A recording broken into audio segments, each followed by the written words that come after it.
Washington Square On Air is the audio town square for the Washington Square Review, Lansing Community College's literary journal.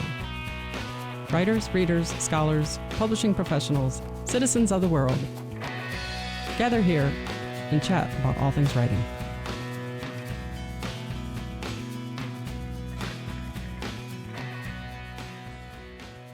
Hey there, this is Melissa Ford Lucken, editor for the Washington Square Review.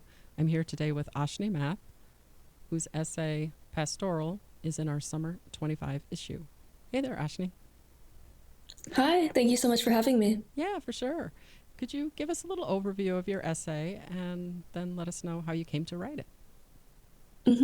Pastoral is a lyric essay detailing a childhood friendship that I had as a child.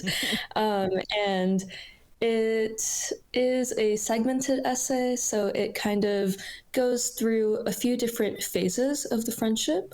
And and I'm not going to spoil how it ends, but in case you haven't read it. But I'll say that it felt like a very dynamic piece to write. Yeah. Okay. Let me back up a little bit. For somebody who's not familiar with a lyric essay, define that for us. A lyric essay can be a lot of different things. So, in my understanding, a lyric essay kind of borrows a little bit from the prose poetry form. And so it can be an essay that takes on a bit more lyricism in terms of having more of a poetic voice. It can also be an essay that plays with form. So there can be like hermit crab essays, which are essays that take the form of a different sort of form. So, like, for example, a resume or a letter to someone, or a workbook or something like that. That could be considered a lyric essay, or a braided essay, something that plays with structure. A lot of different things could be considered a lyric essay. But in this case, I chose this to be a lyric essay, particularly because of the writing style. So I was playing a lot with prose poetry and trying to get a sense of how I could merge that with my essay writing, because I kind of work in between the genres of poetry and nonfiction. Do you think the lyric form in the essay leaves more space for abstraction? It's a little more open? I do, yeah.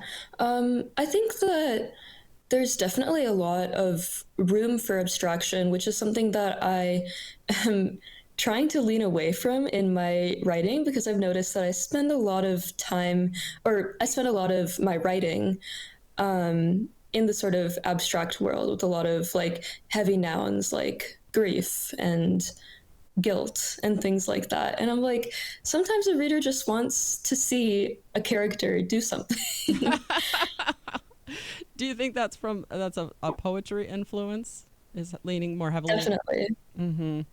Yeah, I started kind of more in the realm of poetry before moving into nonfiction. And so definitely I have been told that I write like a poet, and I have a lot of poetic influence in my prose. Mm-hmm. You also said that the essay is segmented. Can you talk a little bit about what you mean with that? Yes, so basically just that there are different like segments of the essay, which I find interesting to work with in such a short piece. This piece is like I think under 1,000 words, and to break up a piece that's already so short into different segments kind of gives you like little. It kind of gives you like different rooms of a house. Mm-hmm. It gives you like the ability to just walk into a house and see these different rooms and get a sense for what the whole house is going to look like, but you only get a glimpse of what each room sort of Mm-hmm. looks like at the time. To me, when I read the essay and noticed the segmentation, because it's visually, you can see it when you look at it, it gives me as a reader more space to interpret the way that the different segments work together. So instead of them being structured for me, how one leads to the next, I, as a reader, get to interpret that open space between the segments. I think that's a really delicate technique. And so instead of being like such a strong guide as a narrative structure, it leaves a lot more space for the reader. And I think Yeah. yeah, I think that's provides more space for thought and feeling I think. Yeah. And so maybe that's why people are kind of looping back to the poetry influence. Definitely, yeah. So how did you come to write it? So I wrote it during my MFA program that I'm currently doing at Columbia in nonfiction. I wrote it during my first semester there, and basically I was trying to write anything actually for workshop, Yeah. just anything.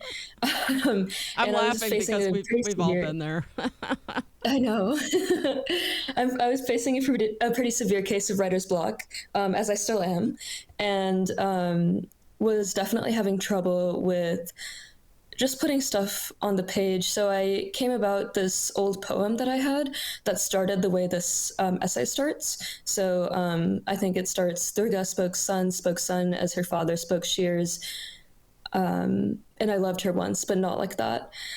So I took from that poem, and I think that poem was also originally titled Pastoral. And I took kind of a few different elements from it, some of the language, some of the scenery. It's about like two children playing in a creek at the beginning. And so I took some of that and just kind of spun it into what I thought would be an accurate and also hopefully beautiful rendering of this friendship that meant a lot to me when I was younger. Hmm. And you mentioned that you wrote it for a workshop. Just curious, how Mm-hmm. did it go? Ooh, I actually workshopped this piece twice. The first time people liked it, the second time not so much. Okay, that's strange. What happened? I don't know. I guess every workshop just has a different sort of vibe to it. Every workshop has different people in it, and it's kind of looking for different things. So I guess the first workshop they admired the lyricism, and I think felt a little bit more in line with what I was trying to do with the merging poetry and prose. And then the second workshop, I think what happened was we were looking more for narrative in that workshop, and so people, I remember getting the feedback like, what is happening in this essay? I have no idea. They didn't like um, that space. The space that I yes, liked, they didn't exactly. care for that. Yeah. And so they were like, because I know you, I know something that I have some idea of what might be happening in this essay, but I otherwise have no idea what's going on here. And so, yeah, I kind of played with it a little bit after that workshop and tried to make it a little bit less opaque in certain areas. Okay. See, you said that the first time people were vibing with it, the second time not so much. Had you changed it Hmm. in between? I had not, no. Okay. I think that's a really worthwhile kind of takeaway from this moment is that you can Hmm. take the same piece to two different workshops and get completely different experiences. Hmm. Yeah, definitely. When it sounds like the second time you came away and, as you said, tried to make it a little more structured, a little more concrete.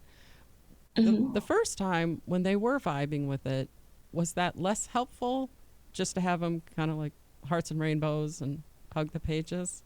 I think both were helpful in their own way. I actually didn't end up changing the piece much at all based on either of their feedbacks. So I found that the piece kind of wanted to stay as it was. Mm-hmm. Even as I wanted to change it to make it clearer, even as I wanted to change it maybe to make it more lyrical in some regards. I ended up changing like a few words here and there, but overall the piece, the structure and the form largely stayed the same. How did you make the decision to keep it as is? I think I asked it, "Do you want to change?" And it said no. um, I kind of like tried playing with it and I tried making a few changes here and there, and it just didn't seem to flow with what I had originally intended for the piece when I wrote it as a poem in high school, and what I seem to intend for it now as an adult. Mm-hmm. That can be one of the most difficult things as a writer, Hmm. deciding what to do with that workshop commentary. Yeah, absolutely. Have you had other experiences in workshops that were similar where people were divided? I have. I have had a lot of experiences with a lot of experimental writing that I've done recently. So, for example, one essay I wrote an essay about love where I actually just made up a lot of science writing and I just invented a lot of scientific terms that sounded very that sounded very real. And some people were convinced by it. And some people, until I revealed at the end that all of it was fake, some people were like, wow, I didn't know all of this about love. You know, all of these little hormones in your bloodstream activate when you look into the eyes of someone you love. I didn't know that. And some people were like, yeah, this is BS. So yeah, I definitely got a lot of feedback from that. People were upset that that they were being messed with. Some people really loved it. Some people were like, I think this is disrespectful to the reader that you're kind of messing with them in this way and just making up facts, and like you can't purport to be something that you're not, basically. But that was kind of what I was trying to play with in the piece, which is what responsibility and authority do I have as a writer, and I guess what authority do you ascribe to me as a writer when you're a reader, without really knowing what authority I genuinely do have. So that was something that I found really interesting to play with. That is cool. Did you come out of that workshop experience satisfied with the experience, like what had happened? I found that I really hated the piece after workshopping it. And so I never looked at it again.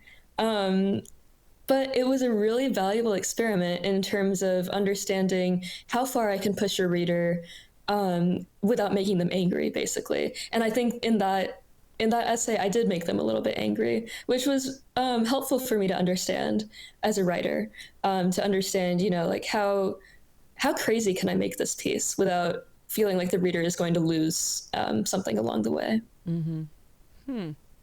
Do you think you'll take that experience into your future writing? I think definitely. While I may not return to the piece itself, I may come back to these ideas of playing with the reader, playing with like speculative nonfiction, and kind of getting a sense for like how far can I push the reader? Like I said, how far can I force the reader to be like outside of their comfort zone or outside of what they believe, and just kind of see what happens. Yeah, I'm just thinking that writing something that makes someone feel a really strong emotion, anger, resentment, could stir up grief. It takes a certain level of skill to be able to do that. And I hope so. Yeah, I remember during that workshop, people decided that what I had to say about love was very bleak and nihilistic. And I was like, wow, that's, I suppose that's very telling of the author, but yikes, not what I intended. Well, I think it also speaks to what they brought to the table themselves. Maybe, yeah. Because to me, the more abstract something is, the more space there is for the person to bring themselves to the piece of work. Definitely, yeah. So maybe like I said, maybe it was just them. Maybe. Maybe it was a combination. Yeah. How did you come to settle in? It sounds like you do have a really intense love for creative nonfiction and the way that it can, work on the page. How did you come to that appreciation for it? So I actually, like I said, work between poetry and nonfiction, and so I am kind of, I guess, stuck in the middle. I don't really. I find that everything I write when it's poetry has too much narrative, and everything I write when it's nonfiction has too much lyricism in it. And so people are like, what is this? What is this genre that you're doing?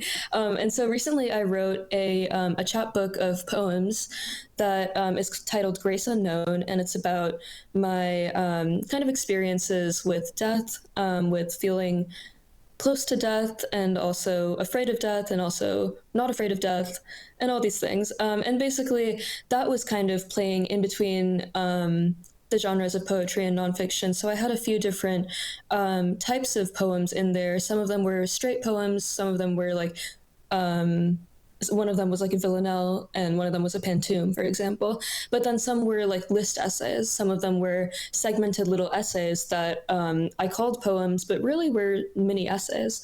And so, yeah, I find that I don't actually reside within nonfiction very squarely. I kind of like to play around with between poetry and nonfiction and see what comes out. It sounds like the creative nonfiction gives you new avenues to use the poetry and the skills of poetry. It makes poetry bigger and have more possibilities, perhaps. Yes, and I think vice versa as well. Okay. This is a question I like to ask people, and everyone gives me a different answer. How would you define creative nonfiction? It reminds me of when I was teaching high school students about poetry, and they asked me, what is a poem? Right. And I was like, yes, that is a poem. And they were like, what? And so I think creative nonfiction or poetry or any genre can be whatever you want it to be. I think that, a piece of graffiti on a bridge outside can be a poem, or it can be a piece of creative nonfiction, or it can be a piece of fiction if you decide it is. And I think there's something in the deciding that in the decider's interpretation of it that puts it into that genre. So if I'm deciding that a resume is a piece of creative nonfiction, for example, then I might have to do a little bit of convincing there, but I would say there's something in that decision to make it a piece of creative nonfiction that kind of causes it to be read a certain way. Saying that this is a piece of creative nonfiction causes it to be understood as a piece of creative nonfiction. And so we kind of put different pieces of significance into it as we would if it were just a piece of professional writing or a poem or something like that. I like that. Gives me something to think about for the rest of the day, and I always like that. I know that you've done work as a poetry editor, so talk a little bit about that experience. Yeah, so when I was at Carnegie Mellon University for my undergraduate degree, I worked on the Oakland Review, which was their literary journal. And so I started out as just a reader, and then I became a poetry editor, and then I became editor-in-chief in my final year. And that was a really, really great experience. So I got to both do poetry and prose for that experience, and get a sense for, like, I guess, what are people writing right now? What are people submitting to the world? And sometimes it was a little bit bleak in terms of the types of writing that were being put out there. And sometimes it was really inspiring to see the amazing things people were coming up with. So yeah, I think that was a really incredible experience. The bleakness, is that from the tone of the submissions or the quantity? What made it bleak? I would say the quality sometimes. Sometimes we were given work that was very clearly not proofread, or was very clearly, we had to filter out work that was maybe not up to the standard that we were kind of hoping for. But this was kind of like a rare occurrence, and a lot of the time we saw work that really moved us, inspired us, made us think, made us feel emotions, and were really incredible in that way. So it sounds like the submissions were pretty wide across the board. Yes, exactly. Yeah. How did that experience move forward with you? What did you take from it that you still use now? I would say definitely I have a better sense of what editors in an editorial room are looking for, which is really anything. I think editors can, it really depends on how quickly they're reading, how much coffee they've had to drink that day. If they're going through a breakup in their personal life, I don't know, and you give them a romantic piece that maybe triggers something in them and they don't like it. It could really, really be anything that causes an editor to like or dislike a piece. And so I saw how maybe fickle this process can be at times, and that gave me a lot of it gave me a little bit more confidence in my own writing and in my own submission, to be submitting to all these places and to be getting all these rejections, as every writer does, because every writer is submitting to like a million places and getting rejected from a million minus one, and then they'll get one acceptance that is really important to them. Like this acceptance at Washington Square was really important to me. This, interview process was a really valuable experience for me. So, yeah, I would say I kind of learned how not seriously to take this process sometimes.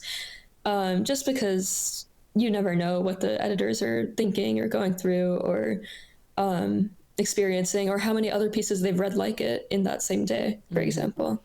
It could honestly be a combination of many different factors. Right. And among, there's luck, just as you're describing it, just a little bit of luck involved in good luck and not so good luck. And I think that's very helpful information for anybody who's submitting, to know that it's the quality of the work is part of it, but it's not all of it. Yeah, definitely. Yeah. Did you see certain trends among the submissions, different topics where you'd get a bunch of things on a same topic, or a certain form would just kind of dominate? We did get, there was definitely an uptick in COVID poems when COVID happened. Yep. And then I would say, kind of aligning with that, a lot of loneliness and introspection that I guess everybody had to face during the pandemic.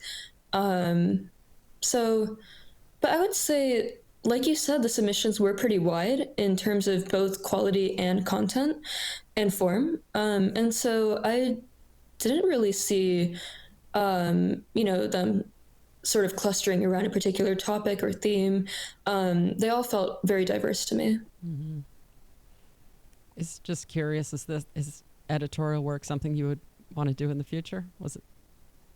I hope so. I'm still keeping my options open. I would like to teach in the future because I love working with students.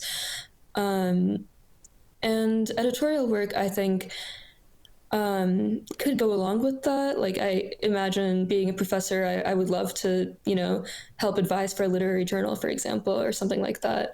I'll see where it takes me, I guess. You just mentioned students, and you and I were chatting before we started recording about your work with high school students and their application essays when they're applying to colleges. Tell us a little bit about that. Yeah, so I run a business. I started it in college. It's called Emerging Minds College Counseling, or EMC squared, which is basically a college counseling and college application service. So we help high school seniors with their college applications, we get a sense of how to market them, how to brand them, and also get a sense of how to create good pieces of writing in terms of their application essays. It's really, uses a lot of different avenues of my skill set as a writer, because I would say learn how to give them a certain angle, and also learn how to proofread, and also learn how to give them kind of connect with them on a deeper level. It kind of takes a lot of different things to be able to do this work. And so I'm really excited about the work that I'm able to do, and really lucky to be able to do it as well. How does the process work? It depends on the student, but typically we look through the prompts together. We pick out a few different ideas that are based on some extracurriculars they've done, for example, or some ideas they have about the world. And then we create an outline together. The student goes and writes the essay, and then we come back and we both revise it kind of until we're both happy with it. So we kind of toss it back and forth, do some rounds of revisions, and make sure that we're putting our best foot forward with this essay. And so I kind of think of it as another form of creative nonfiction, these essays themselves, because while they're not strict memoir, they are personal essays in that these students are writing, about their lives, and they're writing about who they are, and trying to give the college admissions officers a sense of what kind of student they are, what kind of person they are. So I would say I do kind of see it as maybe not a strict form of memoir, but definitely is a form of personal essay where these students are tapping into, who they are, to try to render themselves on the page, which I guess is what every writer tries to do. Right. Are there any topics you suggest they steer away from? I get that question a lot, and I would actually say no. There are cliche essays, like there are the sports injury essay, there's the the time we got rejected from a club and we worked really hard and then we got into the club the next year. There are cliche essays, but the thing is, every essay is going to be cliche. Like every essay there's going to be something that an admissions officer has read before because they've read so many essays. And so really the different thing is how you write it. The thing that makes it unique is the way in which you convey this unique experience and how it was unique to you. Because even if we have a sports injury essay, I've had students write sports injury essays. I've had students write essays in which they got rejected from a club and then they got in the next year. And so these cliche essays, it doesn't really matter that they're considered cliche or that the admissions officer has seen them before, because it's unique to this student and the student has something unique to say about it. How did you encourage them to express their uniqueness? That's sometimes hard with each student, especially for students, not to point out STEM students in particular, but a lot of STEM students have difficulty with, finding out what makes them unique and finding kind of that spark that drives their uniqueness. And so I would say it's really a matter of meeting each student where they're at and kind of trying to understand, like, what makes the student, what is the student passionate about? What do they care about? And maybe at the time they just care about getting into a good school. But, usually if you dig deeper and you talk to them for a little bit longer, I feel like I can always find something more interesting for them to say. For example, I had a student who was convinced he had nothing interesting to say for some of his University of California admissions essays. And then we ended up coming up with this amazing personal insight question essay about a fish that he had, a pet fish. And he wrote so beautifully about the delicateness of fish life, and I guess how that extends to human life as well. But how delicate this life was, how much control he had over it, how much responsibility he had. And he wrote this beautiful essay about a fish that was so unexpected, but really showed me that, these essays can come from anywhere. And these essays they just go to show how unique these students can be. It sounds like one of your initial challenges is to get each person to recognize they do have something unique and special about themselves. I find that true of every student, regardless of whether they're my college application students or if they're a creative writing student. So, I feel like almost every student comes to me and is like, I'm not a writer. I don't know how to write. I'm not good at writing. Something like that. Or like, I don't have anything interesting to say. They have a lot of, I guess, lack of self-confidence in both their ability and their content in terms of what to write. And so I think a big part of being an educator is encouraging the student and supporting them and allowing them to realize that they really do have a lot of content and they've lived a whole life. And they have so much to say and so much to write about and so much that they care about. And really everything that they have to say is going to be valuable to the reader, even if they think that it's not at the time. I think that it's probably something that writers continue to struggle with throughout their lives, is questioning their own experience and the value of it to other people. So introducing and validating that, to somebody at a young age probably helps them recognize it later in life when it comes up again and they start to doubt themselves again. Then they can kind of rethink about how they came to terms with it the first time, or at least just recognize that it's part of a pattern, part of just growing as a person. That's pretty cool. Yeah. If people personally, I've been lucky to have. Oh, sorry. Go ahead. No, go ahead. I was going to ask you another question, but you go. Okay. No, I was just going to say personally, I've been lucky to have a lot of really good educators who have been able to kind of nurture that spark in me as a writer. And so my college professors, my grad school professors, even teachers I can think of teachers from high school that really sparked my interest in writing and helped me realize that I could be a writer. I think that's a really important thing, encouraging the student from a very young age. Absolutely. And in different ways. One of the things that I really appreciated that you were talking about earlier is how you structure what you're saying contributes to what you are saying. So you've got two different skill sets, the structural one, right, and then the creative one. And I would imagine that some students, if they realize they can write whatever they're trying to write in a different form, that might help them free them up and give them kind of like a toolkit mentality if they're too worried about the creative part. So Yeah, absolutely. yeah, that's really neat to think about it that way.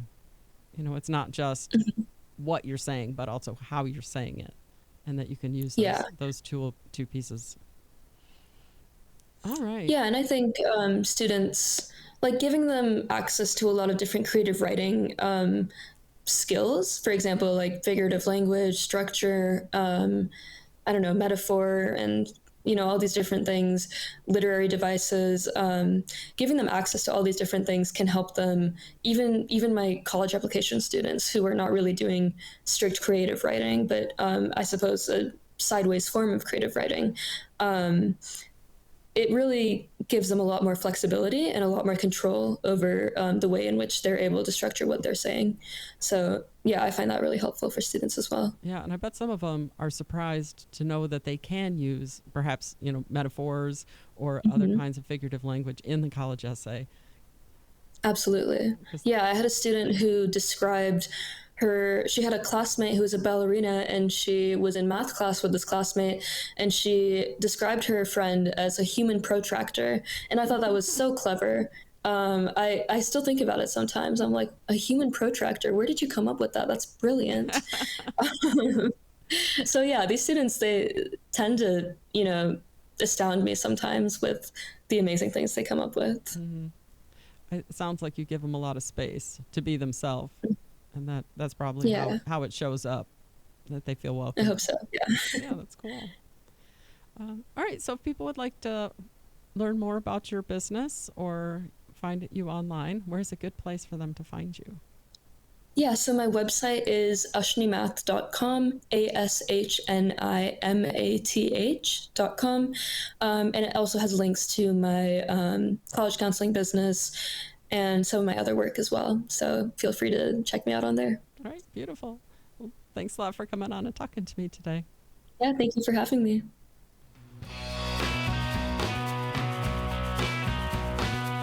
Thanks for stopping by the audio town square of the Washington Square Review. Until next time, this has been the Washington Square On Air from Lansing Community College. To find out more about our writers community and literary journal, visit lcc.edu/WSR. Writing is messy, but do it anyway.